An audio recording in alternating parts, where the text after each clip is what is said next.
Magandang araw po mga kabay, welcome po sa Pinilang Albayan. Dito na po tayo sa Sweden. Stop over po muna bago po tingnan po natin yung bahay. Kaya itong area po parang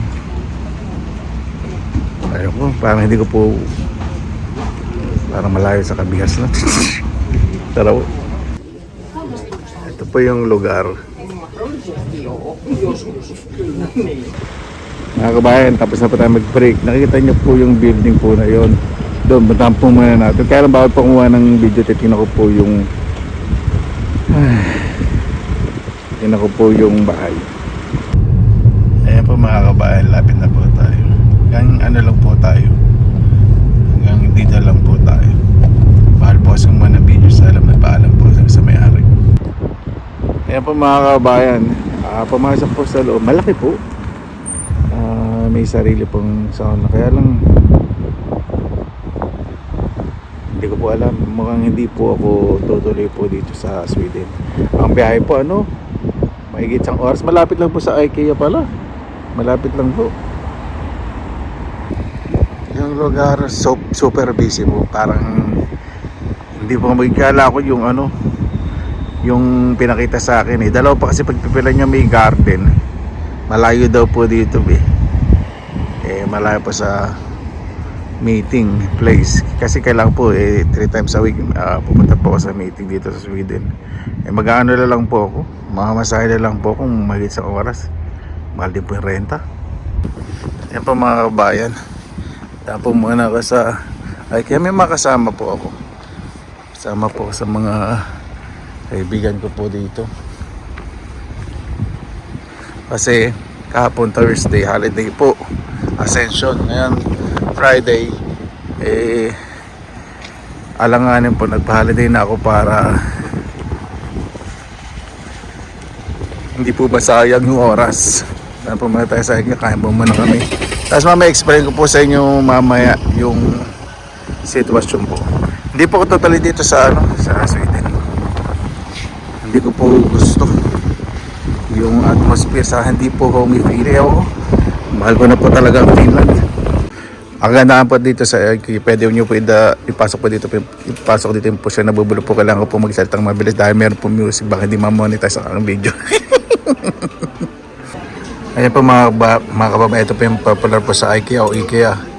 Ang meatballs po nila merong lingonberry jam, may steam sweet peas at mashed potato po yung order ko. Order din po ang dessert na cheesecake with strawberry toppings, strawberry jam. Diba? Yan po mga kabayan, wala po akong binili sa IKEA. Nagre-relax lang po ako ng isip. Talagang hindi ko po kaya ibalan ng Finland. Saka hindi ko po masyadong gusto yung lugar po. Dati kasi nasa Makati po ako, nakwento ko po sa inyo sa part 1 ito na kahit na merong libreng boarding po sa condo ng boss ko para po sa mga empleyado, umuwi pa rin po ng Bulacan. Eto 3 times a week lang naman po okay, kaya ko po. Minsan 2 times po, mga meeting po yun. Ay nako, hindi ko talaga kaya iwanan ng Finland. Tsaka wala pong garden ayoko sa sa high-rise building, sa mga condo style, ayoko po. Hindi po ako hindi po kasi ako metropolitan style, pang probinsya po talaga ako. Yan, dito po tayo sa Candy World. Napakarami. Doon tayo sa Candy Kilo, tingnan po natin kung magkano po per kilo. Ay, may music, kailangan bilhin ng pagsalita, baka hindi na naman monetize ang video ko. Ayan po, may nakita po ako sa second-hand shop po dito. Nakiusap po ako sa mga kasama ko dahil medyo sad po ako. Hindi, sa Finland na po talaga ako. Pasok po tayo, baka makita po tayo mga silver sa ginto, makabawi-bawi man lang sa pag-iisip. Mukhang maganda po rito kahit maliit. Dami ko nang nakikita maganda. Ayan po mga kababayan, dito na po ako sa bahay pagod. Alam niyo po yung yung marami kayong iniisip, kahit ano nakikita nyo sa pinupunta nyo, laki na bili. Wala po sa Candy World, hindi rin po bumili kasi ang kilo po ng candy doon, ano, may 11 euro, eh dito sa Finland, 7, 8. Mahal, dapat Candy World nga, dapat mas mura, di ba? Kasi naging ano, tourist destination. So, malapit po yung yung isang place hindi ko na po pinuntahan. So, nakausap ko naman po yung boss ko, sabi, okay lang naman 2 or 3 weeks. 2 or 3 days a week. Sabi ko, sige, siguro mga 2 times a week. Pwede akong pumunta doon kasi yung meeting po talaga, mas po talaga yung mamimit po kasi iba-ibang mga nationalities, reporting. Hindi ko na po masyadong elaborate. So, yun po nangyayari kasi dito sa Finland eh. Kapag na-assign po talaga isang nagtatrabaho, kahit nakabili na kayo ng bahay dyan, bisa may bibenta na mapipilitan kayo iparenta o ibenta kasi yung working place po ninyo nalilipat. Kaya iba ginagawa po, pinapaupuhan extra ang income. Kaya lang minsan yung maintenance po talaga kapag nagpaupo, hindi po ma-rest assure na wala mong i-maintain. Hindi nyo siyempre lalamok sa mga titira. Kaya iba yung hindi rin pinararent kasi may mga personal na gamit. Ang hirap pong mag-move out. Kaya iba, kapag na-reassign sa another working place, talaga binibenta po yung bahay. Kaya iba po dito. Minsan kapag hindi po nag-turn ng 65 po kasi ng retirement dito eh.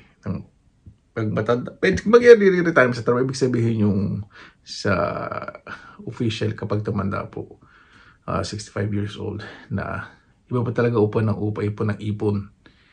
Kasi pag nagbabahay eh, halos ganyan din po kung maghuhulog ka, ganto-ganto. Iba pa talaga iniipon, tapos nilalamsam, tapos bumibili po ng bahay in the future. In-enjoy po ko talaga yung buhay nila, binabalanse. Ganun po kasi buhay dito sa Finland. Kapag wala pong trabaho, suportado ng gobyerno. Ibig sabihin kung wala kang trabaho, wala kang gagawin. Kailangan pa rin mag-apply. Kasi pag hindi ka nag-apply, mawala po yung support sa gobyerno. Kailangan i-report mo sa gobyerno na nag-apply ka. Yung po kasi yung batas ngayon dito na 4 times a week. A month, sorry. 4 jobs, 4 o 5 ba? Hindi ko naman matanda, 4 or 5 applications po a month para may suporta po. Tapos kung hindi pa rin nakakawala trabaho, mag-enroll po kayo sa course, supportan pa rin po kayo ng gobyerno. Kasi ginagawa niyo productive yung sarili niya. Maliban niya lang kung meron kayong physical, emotional, o mental deformities o problems po. Sakit, mga ganun. Siyempre, ano na po yung exemption po yun na talagang makakuha po ng additional support from the government. On the other side, masaya po kasi dito po mag-i-stay sa Philippines. Pero hindi pa po natin alam in the future. Di ba? Maraming pwedeng mangyari. Kahit naman ako, gusto ko sa Pilipinas, nasa po ko dito sa, ibig sabihin, sa tulong na rin po ng mga kapatid ko, nandito po sa Finland.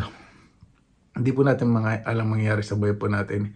Ang importante po, i-balance po yung buhay natin. Hindi na po kinakailangan na may pera tayo o wala para magkaroon po ng quality time para sa sarili natin o sa mga mahal natin sa buhay. Marami pong bagay na pwedeng gawin. Ang importante po, magkaroon po kayo ng mga oras sa bawat isa, lalo na po sa inyong mga mahal sa buhay sa pamilya. Ayun po pinaka-importante. So dito po ako sa Finland. Tingnan po natin sa mga susunod na taon. Ngayon, bigla akong tumama sa loto, di ba? Magpa-vlog pa rin ako, kumustahan. At mamimigay ako ng mga blessings. Totoo po yan, pag natalo ako sa loto, ang dami pong magiging masaya. Bay ganun, ayoko po i-asa sa loto. Basta, kayo po natin yung sa alam nating tama, basta wala pong naargabyadong kapwa, at mas maging mabuti po tayo sa mga taong tinuturing po tayong kaibigan. Huwag po tayong maging abusado, at mas mahalin po natin ang pamilya, lalo na po ang ating mga magulang. Paano po? Maraming salamat po sa inyong oras na ilang sa Pinilaang Lakbay.